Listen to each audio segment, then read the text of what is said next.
रास कुंजन में ठहरायो।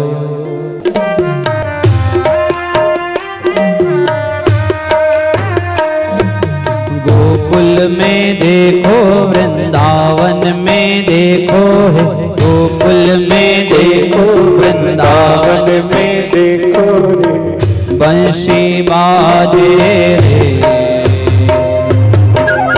श्याम संग राधा नाचे, श्याम संग राधा नाचे। गोकुल में देखो वृंदावन में देखो है, गोकुल में देखो वृंदावन में देखो बंशी बाजे रे। श्याम संग राधा नाचे, श्याम संग राधा नाचे।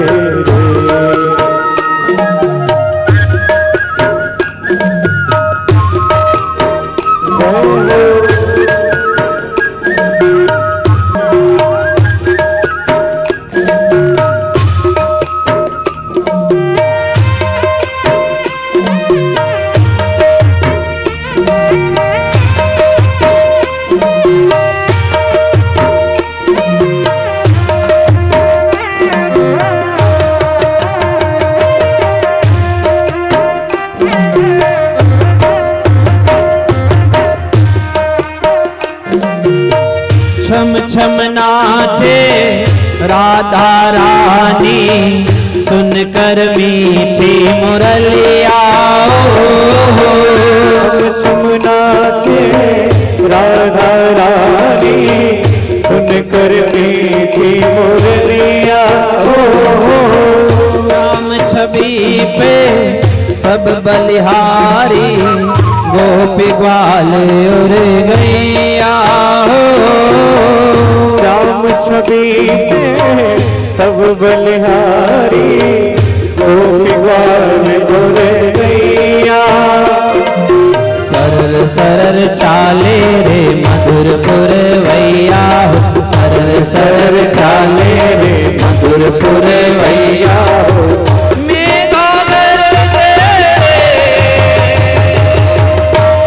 श्याम संग राधा नाचे, श्याम संग राधा नाचे।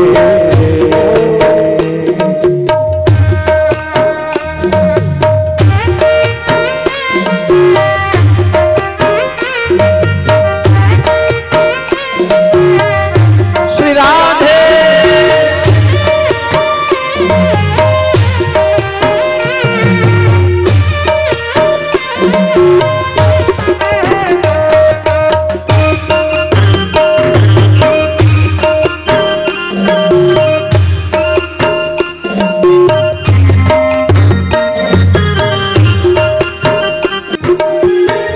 यमुना तट पे वंशी वट पे कान्हा नाचे रचाए। ओ यमुना तट पे वंशी वट पे कान्हा रास रचाए। ओ यमुना तट पे वंशी वट पे कान्हा रास रचाए। यमुना तट पे बंसी वट पे कान्हा रास रचाए। गोपी बन कर शंकर आए, गोपेश्वर कहलाए। गोपी बन के शंकर आए, गोपेश्वर कहलाए। डम डमरू बाजे कान्हा की मुरली पे, डम डम डमरू बाजे कान्हा की मुरली पे। सब जग नाचे श्याम संग राधा नाचे, श्याम संग राधा नाचे। हो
मत डारे रे सांवरिया मार गुजर मारे रे रंग मत डारे रे रंग मत डारे रे सांवरिया मार गुजर मारे रंग मत डारे ओ रंग मत डारे रे रंग मत डारे रे रंग मत डारे रे रंग मत डारे रंग मत रे सांवरिया मारो गुजर मारे रे रंग मत डारे रे हो रंग मत डारे रे सांवरिया मारो गुजर मारे रे रंग मत डारे रे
माखन मिश्री अब ना कोई मिठाई, ना पाए मन माखन मिश्री अब ना कोई मिठाई। जी बढ़िया ने भावे अब तो राधा नाम मलाई, जी बढ़िया ने भावे अब तो राधा नाम मलाई। विष पान की ललितो, विष पान की ललितो गुड़ खाने लागे, गुड़ खाने लागे। मजे करो करो यमुना जी पानी लागे, भरी होगी रानी लागे, महारानी लागे। यमुना पानी लागे।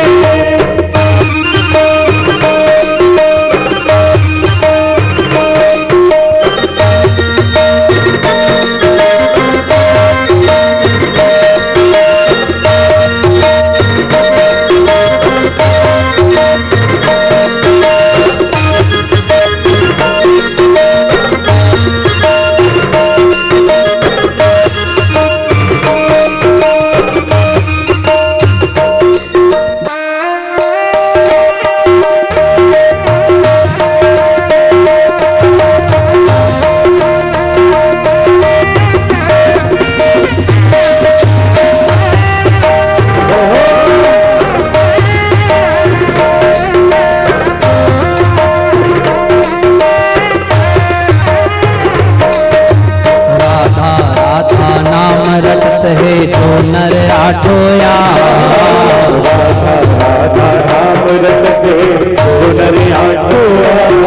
कैसे रटेंगे राधा राधा नाम? जरा दोनों हाथ ऊपर पीछे तक, जितने भी लोग पुरुष वर्ग भी। राधा राधा राधा राधा राधा राधा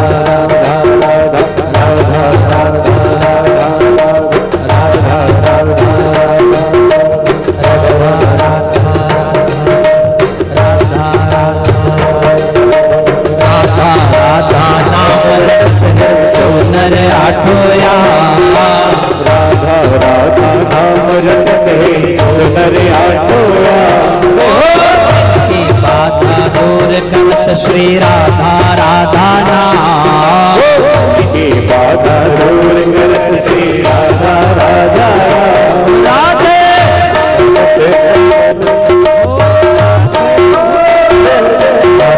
नाम से सफल जिंदगानी लागे, जिंदगानी लागे। मने करो करो यमुना जी पानी लागे। राधे राधे राधे राधे राधे।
तेरी रे नजरिया।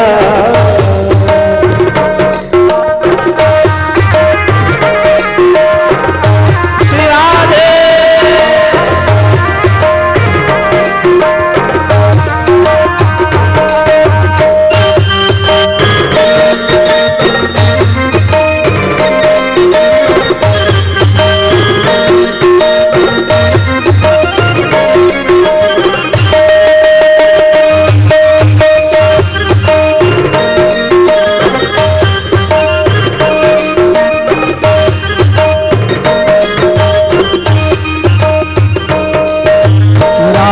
तेरी टेढ़ी ललिता तेरी टेढ़ी राधा तेरी टेढ़ी ललिता तेरी टेढ़ी राधा तेरी टेढ़ी ललिता तेरी टेढ़ी राधा तेरी टेढ़ी ललिता तेरी टेढ़ी टेढ़ी है तेरी यशोदा तो करिया टेढ़ी है तेरी यशोदा तो करिया तेरी रे नजरिया तेरी टेढ़ी रे नजरिया तेरी रे नजरिया तेरी टेढ़ी रे नजरिया तू तेरो तेरी टेढ़ी नजरिया तू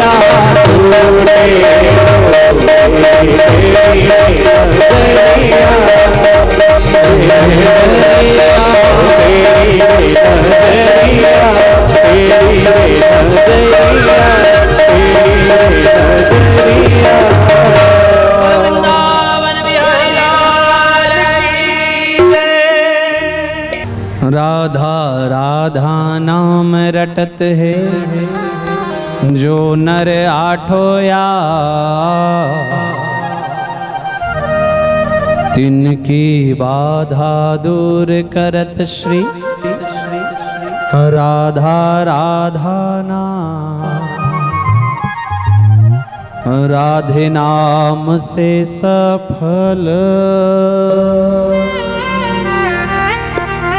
राधे नाम से सफल जिंदगानी लागे जिंदगानी लागे माने कारो का जमुना जीर पानी लागे मीठे रस से भरियो राधा रानी लागे महारानी लागे मने कारो कारो यमुना जी को पानी लागे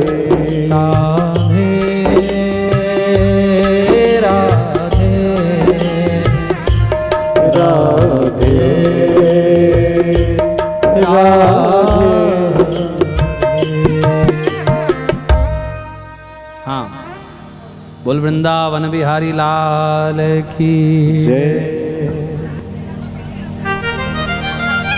अति आनंददायी भगवान का ये रासोत्सव, अगर हमको 2, 5, 10 मिनट में इतना आनंद आया है तो जो 6 महीने की रात रही होगी और पूर्ण परब्रह्म के साथ में भगवान के साथ वह रास कितना आनंददायी रहा होगा। इसके पश्चात भगवान के अरिष्टासुर के नाश की कथा है और कंस की युगल गीत है। नारद जी ने जो कंस को सीख दी है भगवान को मथुरा बुलाने की, धनुष यज्ञ के बहाने सारे वीरों को एकत्रित करने का एक नाट्य है और उसमें लक्ष्य है भगवान श्री कृष्ण को बलराम के साथ मथुरा बुलाकर भगवत धाम के लिए। कंस ने ये योजना तैयार की और अक्रूर को जाकर कहा कि तुम जाओ अपने भतीजे को लेने।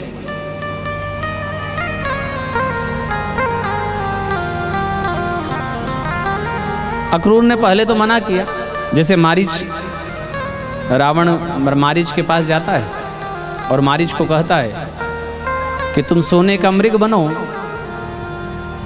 और राम को सीता से दूर करो। तब मारीच ने भी यही कहा कि ये ठीक नहीं है। अक्रूर जी ने भी यही कहा। किंतु दोनों जगह कंस और रावण में समानता ये है कि दोनों ने तलवार निकाल ली, तुम जाओगे या मरोगे। अक्रूर जी ने सोचा इस दुष्ट के हाथों मरने से तो कहीं ज्यादा अच्छा है कि भगवान के दर्शन हो जाए। सुना है अवतार हुआ है मेरे परिवार में, मेरा भतीजा बन करके भगवान स्वयं नारायण आए, जरा देखिए तो कैसे दिखते हैं, सचमुच अवतार है या कुछ और। यदि अवतार है तो मेरा जीवन धन्य हो जाएगा। कंस तो मेरा गुरु बनकर मुझे भगवान से मिलन के लिए आया है। अक्रूर ने निश्चय कर लिया। कंस ने अपना सोने का रथ छोड़ गया कि इस रथ से जाना और वसुदेव का और नंद जी का जो बेटा है उसे लेकर आना। अक्रूर जी तैयार हुए प्रातः के समय और सूर्योदय से पूर्व निकले और पहुंचे कब? सूर्यास्त पर। 10 किलोमीटर का रास्ता। अभी भी मथुरा से वृंदावन 10-12 किलोमीटर है बस। पैदल भी जाए ना तो 2 घंटा लगे। और रथ से जा रहे हैं और समय कितना लिया? सूर्योदय से सूर्यास्त। ऐसा क्यों? क्योंकि बीच बीच में भगवान में डूब गए। कैसे दिखते होंगे, कैसे लगते होंगे। अच्छा, मुझे पहचानेंगे थोड़ी ना, जन्म के साथ ही तो चले गए थे, तो मुझे नहीं पहचानेंगे। कोई बात नहीं, ना पहचाने तो मैं परिचय दे दूंगा, कृष्ण मैं तेरा काका लगता हूं। मैं कह दूंगा कि मैं तेरा काका हूं, तब तो पहचानेगा। सुना है कि अवतार है, मोर मुकुट धारण करता है, वनमाला से विभूषित रहता है, बड़ा आकर्षण है उसमें। अच्छा देखो तो मन में सोचेगा कि मामा ने मारने बुलाया है और काका लेने आया है, ऐसा परिवार मैंने पाया है। तो अक्रूर जी मन ही मन सोचते हैं कि एक अकेले जगह पर कहीं कृष्ण मिलेगा ना तो उसको मन की सारी बात बता दूंगा। उससे कह दूंगा कृष्ण मैं तो तेरे दर्शन को आया हूं, तुझसे मिलने आया हूं, आगे तेरी इच्छा, तू चले ना चले। तू ना भी जाए, यदि तू ना भी जाए ना तो कोई दिक्कत नहीं होगा। क्या कंस मुझे मार ही डालेगा ना, बस स्वीकार है।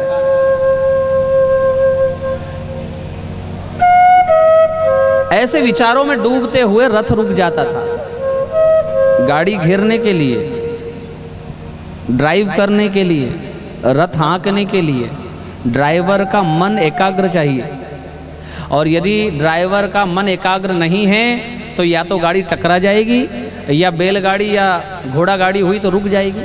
वही होता था, घोड़ा गाड़ी रुक जाती थी। फिर चैतन्यता आती जब पीछे से कोई आता, अरे ये रास्ते में क्यों रथ खड़ा है? अक्रूर जी क्या हुआ आपको? तब रथ घेरते। ऐसे विचारों में डूबते उतराते हुए रात्रि के संध्या के समय में पहुंचे। अच्छा, वृंदावन में संध्या का समय कैसा रहता होगा जरा विचार करो। लाखों गाय गोचारण जंगल से होकर के और अपने निवास स्थान को आती थी गौशाला में। और धूल वहां बहुत है, आज भी धूल बहुत है। रज का ही महत्व है जहां। उस पर गायों के खुर, असंख्य खुर स्पष्ट दिखाई देते थे। अक्रूर जी देख रहे हैं उन खुरों को और रथ चल रहा है धीरे धीरे। अचानक से अक्रूर जी को दिखे उन गायों के खुरों के बीचों बीच 2 ऐसे पदचिन्ह जिनमें ध्वजा है, अंकुश है, जो है, पताका है। और उन चरण चिन्हों को देखकर पहचान गए कि ये तो श्री नारायण के चरण चिन्ह हैं। अरे ये तो पक्का हो गया कि मेरा भतीजा स्वयं नारायण है। धन्य है ये माटी जहां स्वयं श्री नारायण नंगे पैर विचरण करे, वहां मैं रथ पर चलूं। रथ की लगाम फेंकी और छलांग लगा दी रथ से। वो चरण रज उठाकर माथे से लगाई। धन्य है ये माटी, धन्य है वसुंधरा। वृंदावन ये धाम धन्य है जहां भगवान नंगे पैर चले हों। और यदि भक्ति की मर्यादा रखनी है ना तो अब रथ पर चलना ठीक नहीं है। तो आगे आगे लोट लगाते हुए अक्रूर जी चलते हैं। कहीं मेरा कोई पैर रख गया तो भगवान के चरण चिन्ह पर, कहीं रथ की चाक घूम गई तो, ना ना ना, उन चरणों में अपने आप का स्नान बनाते हुए, उस रज से अपने आप को नहलाते हुए आगे बढ़ते जाते हैं अक्रूर। पीछे पीछे घोड़े वो रथ लेकर आ रहे हैं। दरवाजे पर जाकर नंद भवन के खड़े हो गए अक्रूर जी, एक टकी लगाकर अंदर देख रहे हैं। क्या देखा कि गोचारण करके आए हैं कृष्ण बलराम तो स्नान बनाया है। गाय चराने वाले धूल धूसरित हो जाते हैं, गाय के खुरों से उठी हुई धूल सीधे भगवान के शरीर पर जाती है, मटमेले वस्त्र हो जाते, माता स्नान करवाती, स्वच्छ वस्त्र पहनाती, संध्या को भी, सुबह भी और शाम को भी। तो माँ ने इस समय पर संध्या के समय बच्चों को तैयार कर दिया, कृष्ण को पीतांबर और बलराम को नीलांबर पहना दिया। सूरज बिल्कुल ढलने को है तो माता जी जो है वो दीप प्रज्वलित कर रही है आंगन में, और बाबा नंद गाय बांध रहे हैं गौशाला में। गायों के रंभाने का स्वर है और गांव का शांत वातावरण है, और दरवाजे पर खड़े अक्रूर जी सब देख रहे हैं। मन में प्रश्न है, पहचानेंगे नहीं शायद, किंतु देखते ही बलराम जी ने कहा, कृष्ण देख काका आए हैं, हमारे काका आए हैं हमसे मिलने। सुनते ही अक्रूर के आंखों से प्रेमाश्रु झड़ पड़े, आनंद के ऐसे आंसुओं की झड़ी लग गई। देखो तो आज तक देखा नहीं, कभी मिले नहीं, फिर भी मुझे पहचानते, काका कहकर बुलाया। दोनों भाई दौड़कर आए, एक एक हाथ पकड़ा और अंदर लिवा कर ले गए, बिठाया। माता यशोदा जल भर लाई, जलपान करवाया। नंद जी ने सुन लिया था तो नंद जी भी आ गए मिलने। राजधानी से मंत्री आए, नंद जी ने स्वागत किया है। कैसे पधारे? अक्रूर जी ने कहा कि हमने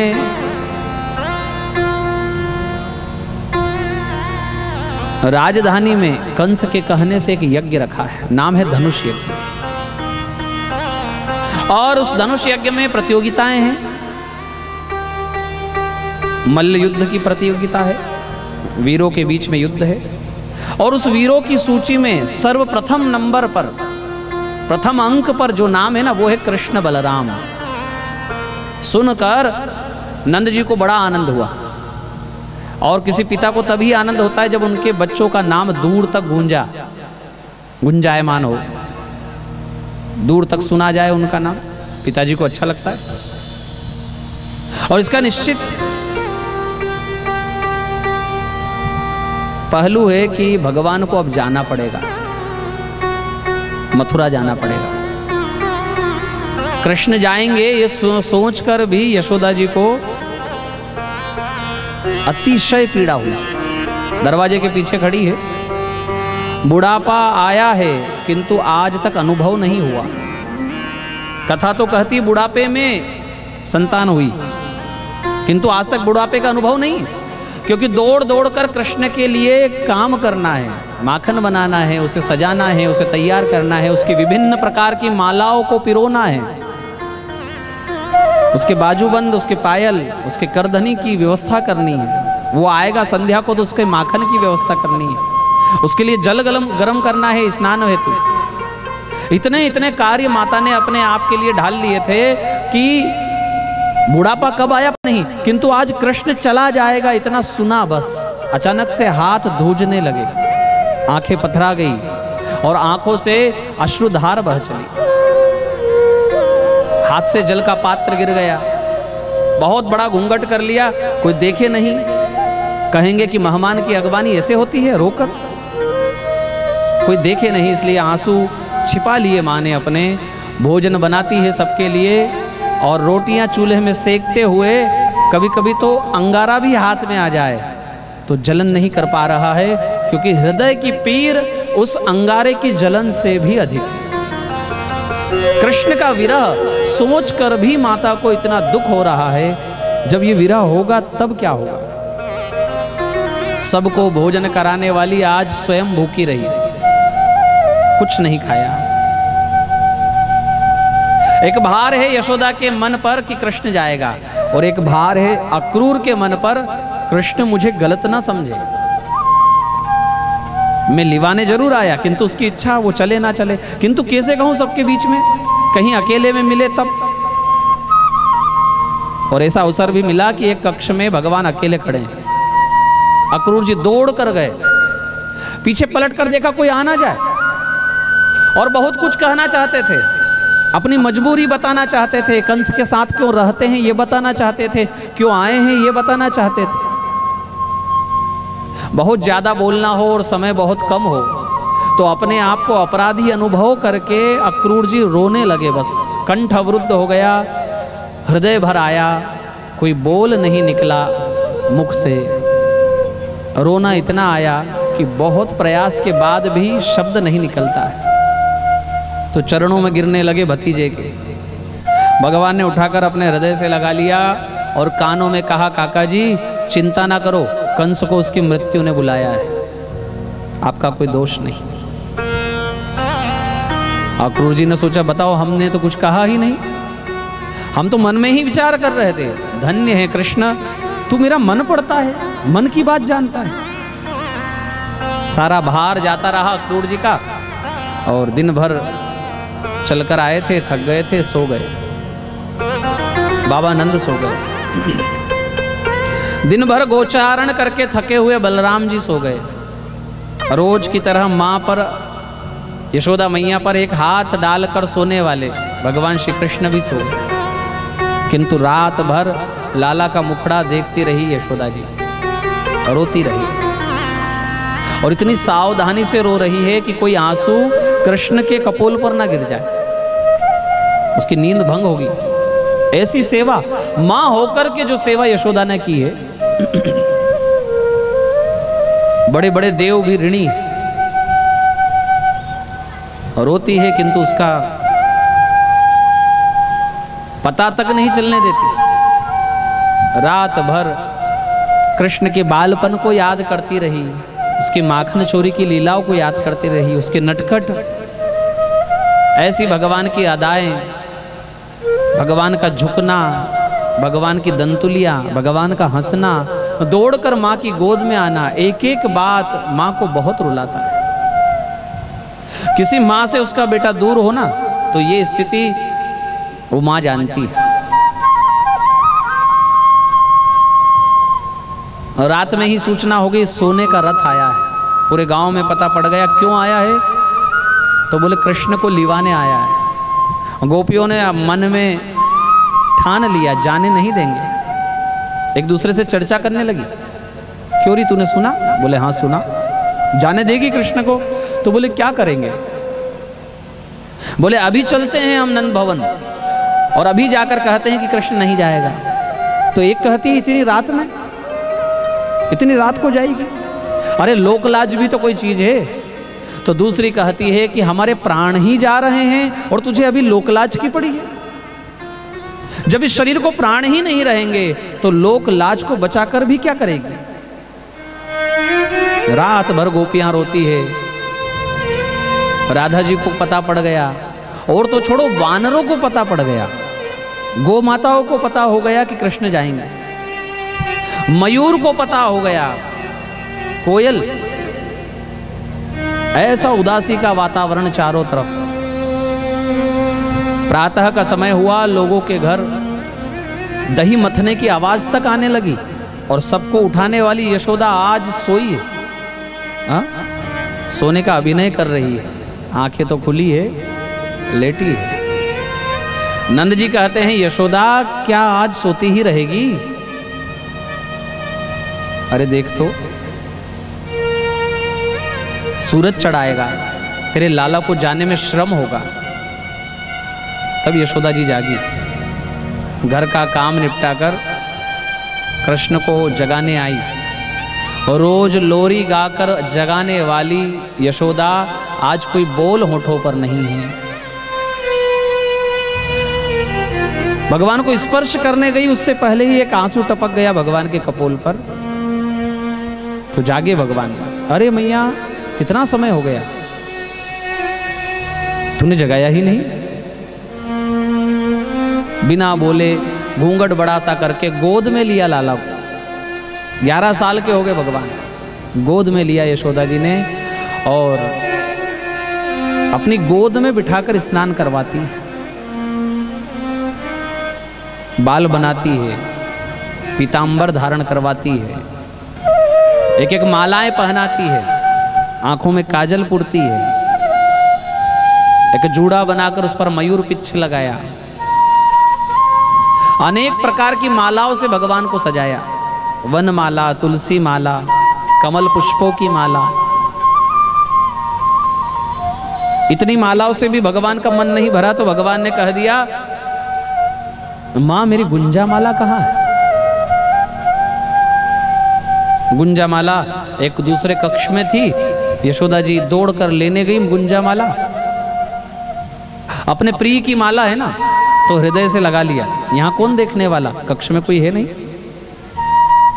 तो ऐसे हृदय से चिपका लिया उस माला को। और वो माला ने संवाद किया यशोदा के हृदय से। वो निर्जीव माला यशोदा के हृदय से बात करते हुए कहती है कि यशोदा, आज आखिरी बार तू कृष्ण को सजा रही है, आज आखिरी बार तू मुझे कृष्ण को अर्पण कर रही है, आज के बाद तू कभी अपने लाला को नहीं सजा पाई। और वो बातें लोगों की याद आ रही है कि कृष्ण तेरा बेटा नहीं है, यशोदा तू तो गोरी है, नंद जी गोरे हैं, तेरा ये सांवरा बालक कहां से आया? और वो कानों में बातें गूंजने लगी कि नहीं, ये वसुदेव का लड़का है, ये तेरा नहीं है, एक दिन तुझे छोड़कर चला जाएगा। याद करती है कि उस दिन तो मैं बहुत लड़ लेती थी ऐसे लोगों से, आज किससे लड़ूं? आज मेरा अपना मन कह रहा है कि कृष्ण मेरा नहीं, मुझे छोड़कर जाएगा। छकड़े सजा लिए बच्चों ने, राजधानी जाएंगे कृष्ण के साथ, दही भर लिया, माखन भर लिया, भेंट देने के लिए राजा को। गोपांगनाएं खड़ी हैं, विचार कर रही कैसे रोके, और कहती है अहो विधाता तब ना क्वचित दया, विधाता तुझे दया नहीं है, तूने ये संयोज्य किया वियोग के लिए। रोते हुए भगवान के रथ को देखती है, स्वर्ण कृष्ण को लेने आया है, सोने का रथ, और सोने का मृग राम को लेने आया है। दोनों जगह स्वर्ण है, और दोनों जगह स्वर्ण से ही भगवान का बिछो है। सीता से राम का बिछो स्वर्ण के कारण है, और गोपांगनाओं से कृष्ण का बिछो हो स्वर्ण के कारण है। हिरणमयेन पात्रेण सत्यस्य पिहितम मुखम, सत्य का मुख, भगवान का मुख लोभ ने ढक रखा है। लोभ है ना, ये भगवान को हमसे दूर करता है, और बस ये लोभ हटे तो भगवान मिले। किसी भी प्रकार का, किसी भी वस्तु व्यक्ति का लोभ।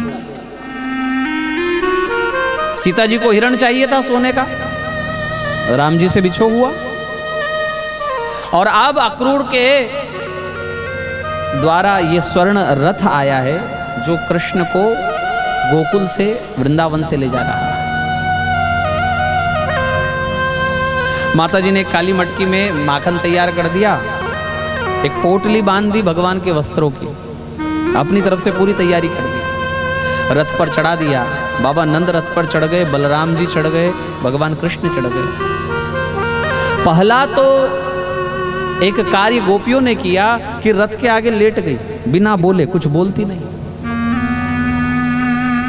अब रथ कोई कैसे चलाए, बहुत मनाया, तो एक गोपी कहती हमारे कंठ से रथ का चाक फिरा दो, हमारे प्राण जाएंगे, तब प्राणनाथ जाएंगे।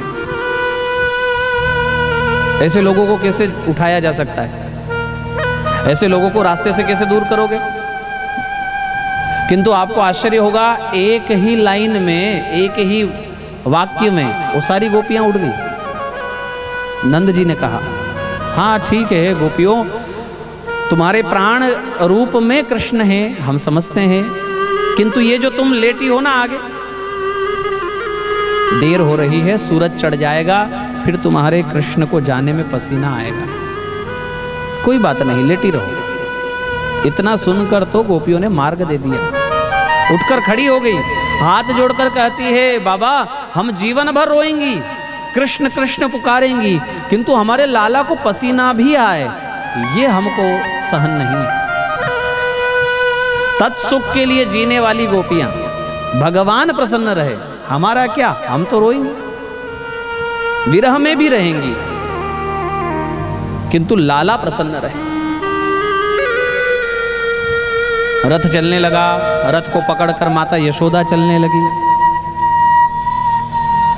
किसी अपने को छोड़ने जाए ना बस में, ट्रेन में, तो ऐसा थोड़ा चलते हैं लोग, खिड़की में बात करते हुए। किंतु तब क्या, जब कोई बुजुर्ग गाड़ी को छोड़े ही नहीं, यशोदा जी ने नहीं छोड़ा, रथ नहीं छोड़ती। घोड़ों की गति तेज हो रही है और माता की अवस्था बुजुर्ग की है। कैसे मिलान किया होगा घोड़ों की चाल से अपने चाल को, किंतु रथ नहीं छोड़ते। और किसी में इतनी हिम्मत भी नहीं कि रथ को यशोदा से छुड़ा दे।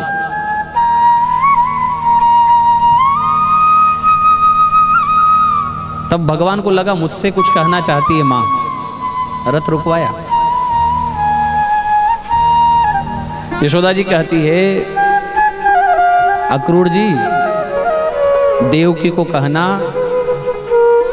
कि मेरे लालन को ठंडे जल से ना स्नान करवाए, थोड़ा जल निवाया करे। अच्छा सुनो, उनको कहना कि इसको ताजा माखन पसंद है, बासी माखन ना खिला। और फिर अपना सिर ठोकती हुई कहती है कि अरे मैं तो भूल गई, वो तो सच की माँ है ना, मैं क्या हूं, मुझसे तो वो बहुत अच्छी देख रेख करेगी। भगवान रथ के नीचे उतर गए, माँ का हाथ हाथ में लिया। माँ मुझसे कुछ कहना चाहती हो, मुझे कहो ना, किसी को क्यों सुनाती हो? बोले हाँ लालन, बहुत मन था कि तुझसे कुछ बात हो जाते हुए, मन में एक बहुत पीड़ है। लोग कहते थे कि तू वसुदेव का बेटा है, मैं नहीं मानती थी, मैं लोगों से झगड़ा कर लेती, मानती नहीं थी। आज तो मेरा ही हृदय कह रहा है कि तू मेरा नहीं है कृष्ण। ठीक है लालन, जाओ, मेरा आशीर्वाद तुम्हारे साथ है। हर माँ चाहती है कि उसका बेटा राजा बने, और मेरा बेटा तो राजा का ही बेटा निकला। वाह कृष्ण, बहुत बड़ा तेरा महल होगा। बोले हाँ माँ। फिर तो बहुत दास दासी होंगे कृष्ण? बोले हाँ मैया, बहुत दास दासी होंगे। कृष्ण एक बात कहूँ, तेरे महल में किसी दासी की जगह खाली हो ना, तो इस बुढ़िया को बुलाना, दिन भर सेवा करूंगी, झाड़ू लगाऊंगी, पोछा लगाऊंगी, बहुत काम करूंगी। हाँ, इसके बदले में कोई मुझसे अगर पूछेगा कि बुढ़िया इतना क्यों काम करती है, कुछ चाहिए क्या, तो मैं उसको कहूंगी कि कुछ नहीं, बस दिन भर में एक बार मेरे बेटे का मुखड़ा मुझे दिखा दो, मेरे कृष्ण को मुझे दिखा दो। भगवान निरुत्तर हो गए, कुछ बोल नहीं पाए। यशोदा ने एक बात और कही, कहती है कि देख 11 साल 54 दिन मैंने तेरी सेवा की है, एक एक दिन माँ को याद है। अब तू जा रहा है, सुन, मेरे इन वर्षों में तू सब याद रखना लालन, कुछ भूलना मत, इस बुढ़िया को भूलना मत। हाँ, एक बात जरूर भूल जाना। क्या मैया? बोले एक दिन मैंने तुझे दिन भर बांध कर रखा, कुछ खाने को नहीं दिया, कृष्ण ये भूल जाना, मैंने तुझे बांधा है, भूल जाना कृष्ण। भगवान कहते मैया तेरे लालन को बांधे ऐसा कोई संसार में पैदा नहीं हुआ, तेरे पुत्र को तेरे प्रेम ने बांधा है। भगवान की विदाई, नंद जी ने मां बेटे का हाथ छुड़ाया, रथ पर चढ़ाया भगवान को, रोकर विदा करेगी कृष्ण को, क्या चाहती है, रोकर जाएगा वो।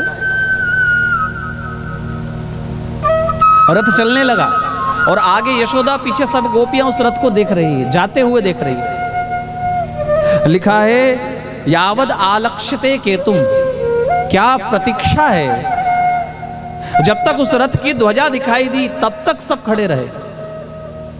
यावद रेणु रथस्य च, जब वो केतु दिखाई नहीं दी तो घोड़ों के खुरों से उठी हुई धूल देखने लगे सब। और वो धूल भी धीरे धीरे धीरे जब जमीन को लग गई, अब देखने को कोई अवलंब नहीं रहा, तो यशोदा ने घुटने टेक दिए और सब गोपियां उसे उठाकर अपने नंद भवन लेकर गई। तब से हर जगह लालन घुटने चलते हुए यशोदा को दिखता है। देखो तो कोई दौड़ो मेरे लालन को, वो चूल्हे की तरफ जा रहा है। अरे गोपियों तुम कितनी हो और मेरे पुत्र की थोड़ी सेवा नहीं कर सकती? देखो वो पानी के गड्ढे के पास जा रहा है, देखो वो कांटों की झाड़ियों में जा रहा है, कोई तो रोको उसे। रोज माखन तैयार करती, रोज कहती कि अभी गोचारण करके आएगा ना, आते ही कहेगा माँ बहुत भूख लगी है। तब कई गोपियां हाथ पकड़कर समझाती, यशोदा कब तक तुझे कहें, वह तेरा लालन अब नहीं आएगा, वह हमें विरह दशा का दान करके चला गया। गोपियों ने उद्धव को कहा ना, सदा रहत पावस ऋतु हम पर, निस दिन बरसत नैन हमारे, जब से श्याम सिधारे। उद्धव यहाँ ना ग्रीष्म है ना शरद है ना बसंत है, यहाँ केवल एक ऋतु है और वह है वर्षा। सबकी आंखें बहती रहती है। बात कृष्ण से मिलने की नहीं है। कृष्ण उद्धव, कृष्ण तो हमारे पास है, किंतु हम मिलने नहीं जाएंगे। 12 किलोमीटर 14 साल भगवान मथुरा में रहे, इतना प्राणों से प्यार करने वाली गोपियां, ऐसे माता पिता नंद और यशोदा 12 किलोमीटर चलकर नहीं गए 14 साल तक।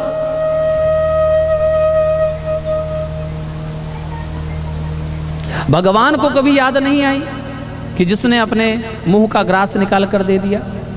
कितनी बजे का बोला?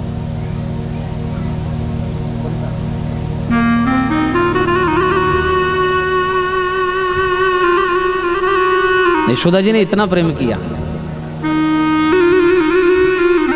एक ऐसी कथा है देखो कि 2 ब्राह्मण दंपत्ति पति पत्नी अतिथि सत्कार करके भोजन करते थे। वैसे भी घर में कुछ था नहीं, 2 दिन 4 दिन 8 दिन का फांका रहता था। अतिथि जब आता तो उसको जिमा कर जिमते थे और इस सेवा से उनका नाम इतना हो गया कि एक दिन स्वयं भगवान नारायण और शेष ब्राह्मण का वेश बनाकर, भगवान शेषनाग यानी कृष्ण बलराम ब्राह्मण के वेश में अतिथि बनकर गए। संयोगवश वह ब्राह्मण घर में नहीं था, केवल पत्नी थी और पति की अनुपस्थिति में पत्नी ने और जोरदार स्वागत किया। दौड़कर पलंग पर बिठाया, अगवानी की, अपने आंचल से उनके पैर पखारे, प्रसाद लीजिएगा, आपकी प्रसादी फिर हम लेंगे, ऐसे नहीं जाइए। तो ब्राह्मणों ने कहा हाँ, हम प्रसाद लेने ही आए हैं और लेकर ही जाएंगे। ब्राह्मणी अंदर जाती है और रोज भोजन बने तो सबको पता होता है कि डब्बे में आटा कितना है। रोज बने ही नहीं जिसके घर, उसको क्या पता। जाकर देखा तो क्या, सारे डब्बे रीते हैं। बाहर अतिथि बैठा है, पति घर में नहीं है। क्या धर्म संकट उस नारी के लिए घर के पिछवाड़े से जाती है दुकान पर और दुकान पर बनिए को जाकर कहती है कि मुझे थोड़ा आटा दाल चावल गुड़ चाहिए, मोल मेरे पास नहीं, मेरा पति यहां नहीं है, वो जब आ जावेंगे मैं आपका उधार चुका दूंगा। उस दुकानदार की नीयत कुछ गलत थी। स्तनों की तरफ, ब्राह्मणी के स्तनों की तरफ देखते हुए कहता है ना भी देगी तो चलेगा। ब्राह्मणी समझ गई। अब ऐसे में इससे ये सामान लूं या ना लूं, ना लूं तो अतिथि भूखे चले जाएं और अगर ले लूं तो ये क्या समझेगा। सत्संग किया था ना ब्राह्मणी ने, उसको विवेक था, उसने सामग्री लेने से मना नहीं किया, ले लिया पूरा सामान और उसके पास गुड़ काटने का गंडासा रखा हुआ था, उसे उठाया और उसे उठाकर अपने दोनों स्तन काट कर उसकी दुकान में फेंक दी। तेरी नियत यदि इन मांस के लोथड़े में ही है और तू इसी को कीमत समझता है तो मैं तेरा उधार चुकता करके जा रही हूं। बड़ी हिम्मत करके वो ब्राह्मणी घर आई, भोजन बनाया, दोनों ब्राह्मणों को भोजन कराया, बड़े प्रेम से, पंखा जलती है पास बैठकर, और इधर हाथ धो रहे हैं दोनों ब्राह्मण, उधर वो पति आ गया उसका दरवाजे पर। वो बड़ी प्रसन्न हो गई और पति प्रसन्न हुआ ये देखकर कि मेरी अनुपस्थिति में मेरी पत्नी ने क्या निर्वाह किया है मेरे वचन का, मेरे व्रत का। धन्य है ऐसी नारी, धन्य है ऐसी पत्नी, मेरे ना रहने पर अतिथि सत्कार किया। खूब आशीर्वाद पत्नी के लिए पति के हृदय से निकला और क्या देखा कि अंदर आते हैं, वैसे ही वह ब्राह्मणी अब निश्चिंत हो गई, पति आ गए ना। अभी तक तो चिंता थी, कोई है नहीं घर में, अब निश्चिंत हो गई तो अब बेहोश हो गई, जैसे कोई सूखी लकड़ी गिर जाए निराधार, ऐसे गिर गई। सबने सोचा कि अभी क्या हुआ इसको, अभी तो ठीक थी। भगवान बने हुए ब्राह्मण भी और उसका पति भी सेवा करते हैं, कोई हवा दे रहा है, कोई जल छीट रहा है। पति ने जब आंचल हटाया तो क्या देखा कि पूरे वस्त्र रक्त से सराबोर है, स्तन कटे हुए हैं। और भगवान को जानते देर नहीं लगी कि क्या घटना घटी है। होश आया, उस ब्राह्मणी का तो गोद में ले लिया भगवान ने उसका सिर, और अपने वास्तविक रूप में आए भगवान। कहते हैं, मैया तूने मेरे एक समय की भोजन की व्यवस्था के लिए अपने स्तन काट दिए। धन्य है तू मैया, मैं कैसे तेरा उधार चुकता करूं, किंतु हाँ वचन देता हूं कि मैं अपनी सगी माँ को छोड़कर तेरे स्तनों का पान करूंगा। जो सुख मुझे सगी माँ को देना चाहिए वो सुख मैया तुझे दूंगा। वह ब्राह्मण नंद जी बनकर आए, वह ब्राह्मणी यशोदा बनकर आई और देव की देखती रह गई गोद में खिलाने का सपना, किंतु वह आनंद यशोदा ले गई। इतना प्रेम करने वाली, जिसने पूर्व जन्म में भी अपने रक्त से भगवान को, आज यशोदा की याद में भगवान बहुत रोते हैं। भागवत में लिखा नहीं है, क्योंकि भागवत में तो हमेशा भगवान को मुस्कुराते हुए दिखा, किंतु जब कृष्ण अकेले होते थे, जब उनके निकट कोई नहीं होता, बहुत रोते थे। और उनका ये एक गुप्त रहस्य, उनकी बहू कालिंदी के बेटे सांब की पत्नी लक्ष्मणा जी, और कहना पड़ा एक बार मजबूरी में, उल्टे सोते थे भगवान, तो वो वास्तु का नियम बताती थी, ऐसे नहीं सोना चाहिए, इधर पैर नहीं करना, इधर सिर करो, रोज कहती। रूठ गई एक दिन, भगवान ने कहा, बिटिया मैं इधर सिर नहीं कर सकता। क्यों नहीं कर सकते? बोले इसलिए क्योंकि इधर मेरा व्रज है और मैं इधर सिर करके सोता हूं ना, तो मुझे मेरी व्रजांगनाएं, मेरी माँ यशोदा, मेरे पिता नंद जी स्वप्न में आते हैं, मुझे बहुत प्रेम करते, और मैं फिर सो नहीं सकता, मेरी नींद नहीं होती पूरी। भगवान यशोदा को याद करके बहुत रोए। जन्माष्टमी जब होती थी तो भगवान सोचते कि आज मेरी यशोदा होती मैया, कैसे वो मुझे तैयार करती। हाँ उसके पास धन की कमी है, किंतु जो महामना है वो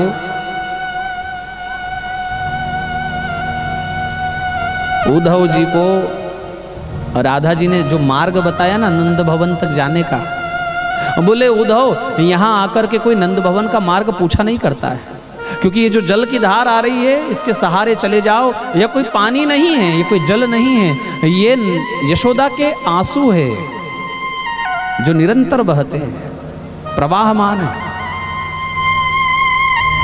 वक्षस्थल को भिजोकर जिसके आंसू प्रवाहमान हो जाए। उद्धव जी ने थोड़ा प्रवचन देने का सोचा कि इनका दुख दूर हो जाए, और नंद और यशोदा ने समाचार लिए वसुदेव जी के,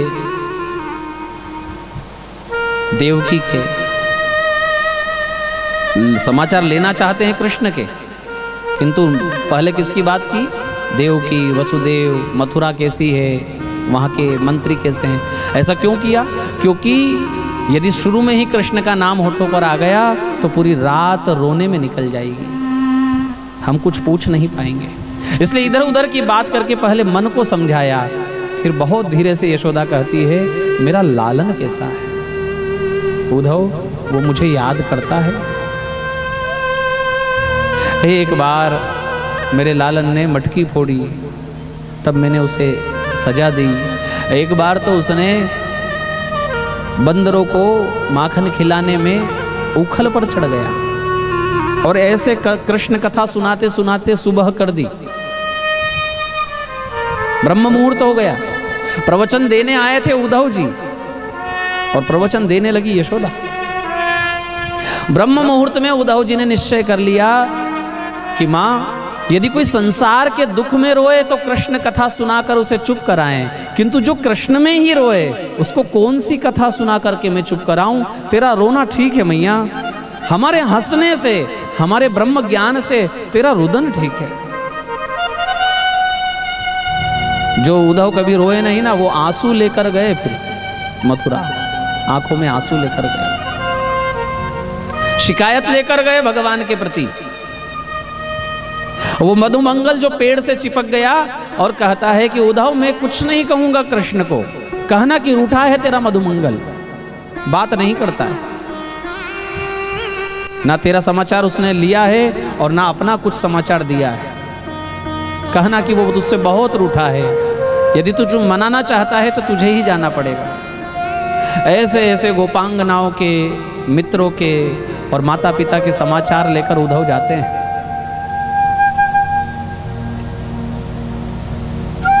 यहां भ्रमर गीत है, कंस के उद्धार की कथा है,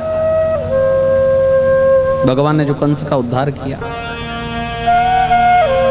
और उसके स्थान पर अपने नाना जी उग्रसेन को बिठाया। स्वयं नहीं बैठे, क्योंकि पिछली बार बैठकर देख लिया राम बन का, बहुत लोग ना जीने देते हैं ना मरने देते हैं। राजा बनने का आज भी लोग, कई लोग प्रश्न खड़ा करते हैं भगवान राम पर, सीता जी को लेकर, कि उन्होंने पति होने का दायित्व नहीं निभाया, उन्होंने सीता जी को छोड़ दिया। ऐसा नहीं, जिम्मेदारी का निर्वाह बहुत आवश्यक है। और जब परिवार से बड़ी जिम्मेदारी देश की हो ना, तो अपने आप से पूछो कि पहले किसको देखना चाहिए, परिवार को या देश को। और यदि देश को देखने में परिवार का कोई अंग छूट भी रहा है तो कर्तव्य कहता है, राजगादी कहती है कि उसको छोड़ना ही ठीक है। भगवान श्री राम ने 2 मत प्राप्त करने के लिए 14 साल वनवास झेला है। 2 वोट, आजकल 2 वोट की क्या कीमत है? कुछ नहीं, जमानत जब्त हो जाए सामने वाले की। पूरी अयोध्या एक तरफ थी और केवल 2 वोट उनके पक्ष में नहीं थी, कैकेयी और मंथरा। और वो 2 वोट को प्राप्त करने के लिए भगवान ने 14 साल वनवास झेला और उनको अपने पक्ष में किया। बाद में एक धोबी विपक्ष में हो गया तो भगवान ने उसका भी निर्वाह किया। ये होती है राजगादी, सबका सुनना पड़ता है,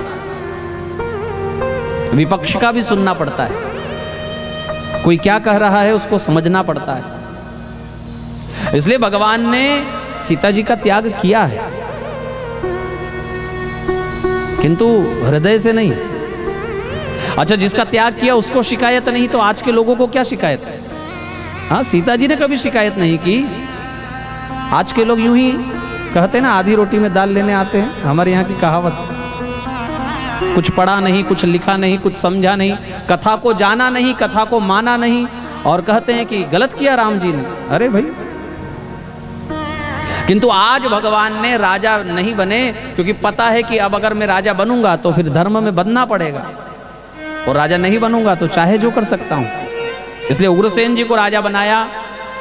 जनेऊ संस्कार वसुदेव जी ने करवाया कि लो बच्चे 11 साल के हो गए, पढ़े ही नहीं अभी तक।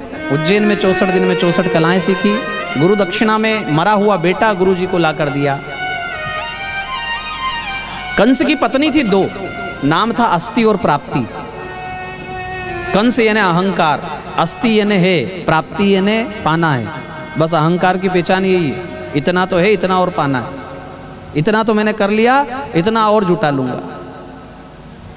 और बेटी किसकी है? जरासंध की। जरा यानी बुढ़ापा, संध यानी संधि। देखो कितना सुंदर आध्यात्मिक संकेत है हमें। 50 की उम्र होने पर आए ना, आधी उम्र मतलब 40-50 के होने पर आए, तब कहते हैं लोग इतना तो है, इतना और पाना है। और इस बात का अहंकार से नाता जोड़ते हैं।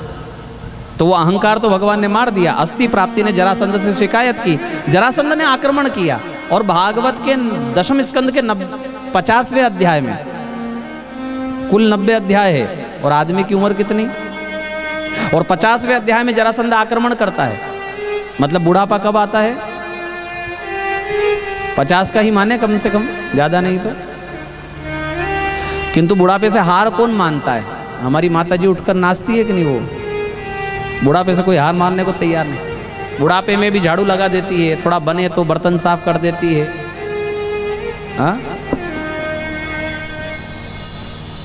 बुढ़ापे से कोई हार नहीं मानता। किंतु बुढ़ापे के साथ जब काल आ जाए तो 17 बार आक्रमण किया बुढ़ापे ने, मतलब जरासंध ने, भगवान हार नहीं माने। किंतु काल यवन 18वीं बार में कौन आया? काल यानी मृत्यु। तो भगवान रणछोड़ बन गए। बोले रणछोड़ राय भगवान की। डाकोर जी में उनका स्थान हुआ। मुचकुंद के द्वारा काल यवन को भस्म करवाया। और पश्चात भगवान ने और बलराम जी के साथ एक पहाड़ पर चढ़ गए। अच्छा, जो मथुरा में जो लोग रहते थे, इनके काका बाबा नाना वगैरह, एक तो सुरंग के माध्यम से इनको नगर से बाहर करवा दिया, और पहले ही विश्वकर्मा जी से बोल करके द्वारिका नगरी बनवा दी समुद्र में, विचित्र नगरी। उसमें सबके संबंधियों को ठहरवा दिया। मथुरा में कौन रह गया? केवल कृष्ण और बलराम। एक पहाड़ पर चढ़ गए, जरासंध की सेना ने घेर लिया। आग लगा दो इस पहाड़ को, पहाड़ जलेगा तो दोनों भाई जलकर मर जाएंगे। किंतु भगवान वहां से ऐसे कूदे सीधे द्वारिका जी में। पूरा मध्य प्रदेश, पूरा गुजरात और पूरा राजस्थान लांग गए। मथुरा से उत्तर प्रदेश से कूदे। ये तो हनुमान जी से भी बड़ी छलांग। देखो ये जो पहाड़ है ना जिस पर भगवान चढ़े, ये है पलंग, और भगवान उस पर चढ़े हैं। इसका अर्थ है कि उस पर दादाजी लेटे हैं। डॉक्टर ने जवाब दे दिया है। जरासंध की सेना जो आसपास खड़ी है वो है घर के लोग, पलंग के आसपास खड़े हैं। और इनके बीच से दादाजी कब निकल जाए किसी ने आज तक देखा? कोई पकड़ पाया? ऐसे ही भगवान ने मथुरा रूपी एक मानव का शरीर छोड़कर द्वारिका रूपी दूसरा मानव का शरीर धारण किया। अभी तक मथुरा वासी थे, अब द्वारिकाधीश हो गए। बोली द्वारिकाधीश की जय। भगवान ने सोचा कब तक भागेंगे? मथुरा से भागे गोकुल, गोकुल से भागे वृंदावन, वृंदावन से भागे फिर मथुरा से द्वारिका। 2 हाथ के 4 हाथ हो जाए तो जरा व्यवस्था बन जाए, फिर भागना नहीं पड़े इधर उधर। और इनको तो कितने हाथ करने हैं? हाँ, 16,108 का दुगना। तो कम से कम पहले 1 का नंबर तो लगाएं। अच्छा, 1 का नंबर तब लगाएं जब रास्ता साफ हो। छोटे भाई का रास्ता सब साफ कब होता है? जब बड़े का हो जाए। और बड़ा तो बैठा है ऐसे ही। रेवत की बेटी रेवती सतयुग की है, इसलिए हाइट का अंतर है। रेवती सतयुग की है, ब्रह्मा जी के कहने से विवाह हुआ। रेवती 12 फीट की, बलराम जी 6 फीट के। और जिसका देवर कृष्ण जैसा हो और रोज मजाक उड़ाए। एक दिन तो भरी सभा में कह दिया कि भाभी आप भैया को ऐसे चढ़ाव से ना चढ़ाया करो, आप तो स्वयं ही उठाकर पहली मंजिल पर बिठा दिया करो। सब लोग हंसते। बलराम जी के कांधे पर तो हल है ना, हल का अर्थ है समाधान। समस्या सबको है, जीवन में ऐसा कोई नहीं जिसको समस्या ना हो। किंतु बलराम जी की कथा सुन रहे हो तो समाधान, हल कांधे पर जरूर रखो। आजकल के बच्चे समस्या लेकर ज़्यादा बात करते हैं। उनको कहो ये सामान ले, अब तो दुकान बंद हो गई होगी, अब तो रात हो गई, अब तो क्या मिलेगा, अब तो कुछ मिल ही नहीं सकता। मैं उधर से ही आ रहा हूं, दुकान तो आजकल वो है ही नहीं वहां। इतने बहाने बना देंगे काम करने से पहले। बेटे को बनाओ हनुमान जी जैसा, जो संजीवनी लेने जाए ना तो पहाड़ उठा कर लाए, बाद में जरूरत भी पड़े तो यहीं से ले ले। अगर वैद्य सोया हो ना तो घर सहित उठा लाए, ऐसे बेटे को बनाओ। बहाने बनाने वाले बेटे कोई काम के नहीं। काम कैसे करना है ये बच्चों को आना चाहिए। बलराम जी का विवाह रेवती के साथ हुआ और कन्हैया का मार्ग अब खुल गया, तो उनको पत्र लिखा गया। भीष्मक राजा की पुत्र हैं रुक्मी, रुक्मरथ, रुक्ममाली, रुक्मग्रज, और एक कन्या है जिसका नाम है सती रुक्मिणी। और पिताजी का मन ले लिया बेटी ने। देखो ये प्रेम विवाह तो है किंतु माता पिता की अनुमति से है। अधूरी कथा सुनोगे ना तो नौजवानों पर इसका असर गलत होता है।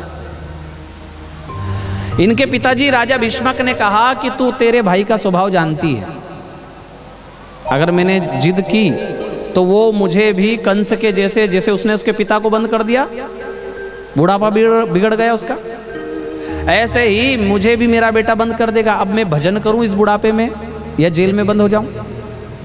हाँ बेटी, अगर तू चाहती है, तेरी इच्छा है और तू किसी विधि कृष्ण को प्राप्त हो सकती है तो मेरा आशीर्वाद तेरे साथ। पिताजी का मन ले लिया। फिर तो एक बड़ा सुंदर पत्र लिखा, 7 श्लोक वाला। श्रुत्वा गुणान् भुवन सुंदर शृण्वतान्ते निर्विश्य कर्ण विवरैर्हर्तुंगतापम् रूपं दृशादृशिमतामखिलार्थलाभं त्वय्यच्युता विशति चित्तमतपत्रं मे। श्रुत्वा, सुना है। अभी गुरुजी ने प्रवचन में कहा ना, श्रवणम, सुनो। रुक्मिणी भी कहती सुना है हमने। क्या सुना है? कथा आपकी। किससे? हमारे यहाँ आते थे संत लोग और बड़े बड़े संतों से आपकी कथा सुनी और कथा सुनकर आप में प्रेम हो गया। एक श्लोक में कहती है नर और नारी के प्रेम कई प्रकार के, भाई बहन, हाँ, बाप बेटी आदि आदि, किंतु मेरा आपसे प्रेम पति पत्नी वाला है, ये स्पष्ट कर दिया। हाँ, आपकी इच्छा, आप वैसा प्रेम हमसे करें या ना करें, किंतु यदि आप हमको ना मिले ना कृष्ण, तो ये ना सोचना कि रुक्मिणी किसी और से विवाह कर लेगी। मैं कई प्रकार के व्रत उपवास करके अपने शरीर को सुखा दूंगी, किंतु किसी के हाथ आने वाली नहीं। ये अनन्य भक्ति का परिचय है। गीता जी में भगवान का वचन है, अनन्याश्चिन्तयन्तो माम ये जनाः पर्युपासते। अनन्य भक्ति, अन्य, जिसकी दृष्टि में अन्य नहीं है वही अनन्य भक्ति कर सकता है। और अन्य की परिभाषा क्या? अन्य की परिभाषा में सबसे पहला आता है पैसा।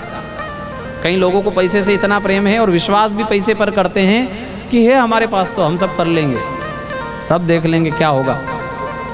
किसी को अपने घर में पति से, पत्नी से, किसी को अपने माता पिता से, किसी को अपने पहचान पर, अपने रुतबे पर, अपनी पद प्रतिष्ठा पर थोड़ा थोड़ा विश्वास सब जगह हमने जमा रखा है। और ये थोड़ा थोड़ा विश्वास सब जगह से समेटकर एकमात्र कृष्ण के चरणों में हो जाए, उसको कहते हैं अनन्य भक्ति। जहां अन्य नहीं है, केवल कृष्ण है। जैसे द्रौपदी जब सभा में रो रही थी तो उसकी दृष्टि में अन्य नहीं था कोई, देख लिया उसने कोई काम आने वाला नहीं, और उसने एकमात्र द्वारिकाधीश का आश्रय लिया। उसके दांतों में 10,000 हाथियों का बल था। वो द्रौपदी अग्नि की बेटी थी, उसको पता था कि ये मेरे दांतों से साड़ी नहीं छुड़ा सकता है, दुशासन कितना भी बलवान क्यों ना हो। दांतों में साड़ी दबा ली और दुशासन खींचने लगा। अचानक से द्रौपदी को याद आया भगवान हरि का और पुकारा।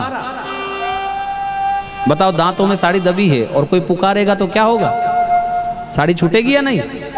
और एक नारी के लिए सबसे बड़ी बात है उसकी लाज।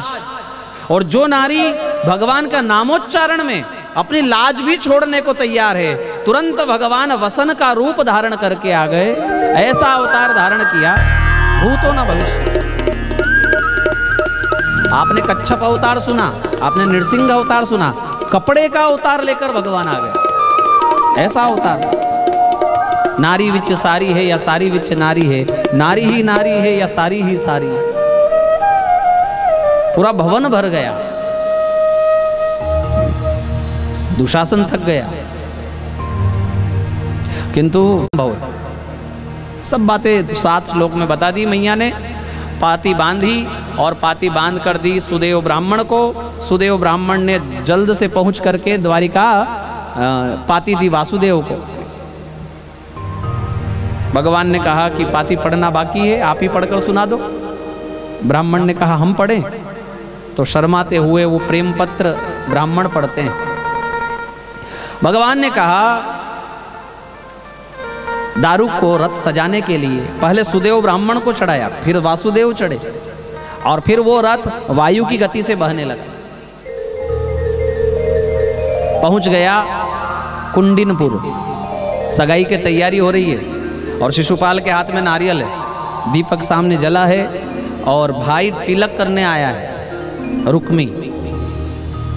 इतने में बाहर क्या आवाज आती है? बोलिए द्वारिकाधीश की जय।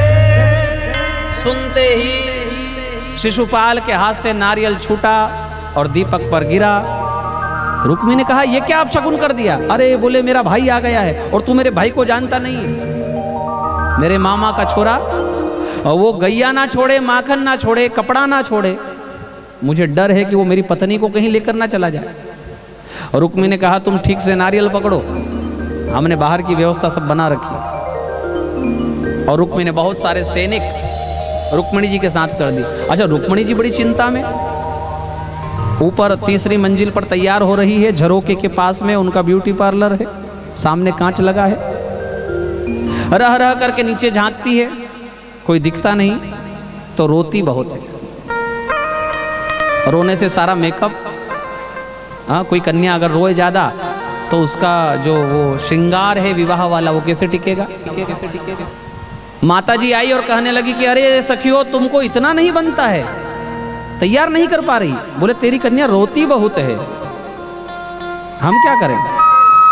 इतने में रुक्मिणी जी ने नीचे देखा, सुदेव ब्राह्मण दिखाई दिए और नीचे से सुदेव ने ऐसे हाथ किए, घुटने बताए कि ऊपर तो चढ़ते नहीं बनेगा पर तेरा काम। और इतना सुनते ही रुक्मिणी जी ने कहा बस, हंसने लगी और सखियों को कहा कि अब आ जाओ, मुझे तैयार कर दो। तैयार करने के लिए सखियां आ गई, उन्होंने तैयार किया और माता पूजन के लिए चली।